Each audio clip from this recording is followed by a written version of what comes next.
السلام علیکم ورحمۃ اللہ وبرکاتہ۔ عبداللہ ابن عمر رضی اللہ تعالیٰ عنہ اس کے راوی ہے کہ آپ صلی اللہ علیہ وسلم جب بھی کوئی مجلس میں بیٹھتے تو اٹھنے سے پہلے یہ دعا 100 بار پڑھتے۔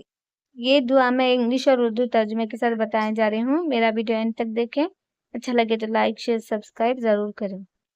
اعوذ باللہ من الشیطان الرجیم، میں پناہ مانگتا ہوں اللہ کی شیطان مردود سے۔ I seek refuge in Allah from Satan the accused one۔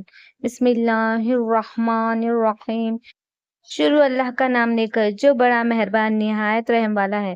In the name of Allah, the most beneficent, the most merciful۔ رب اغفر لی وتب علی انک انت التواب الغفور۔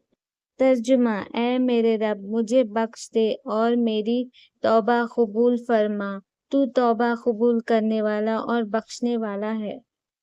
My Lord, forgive me and accept my repentance. You are the ever relenting, the all forgiving۔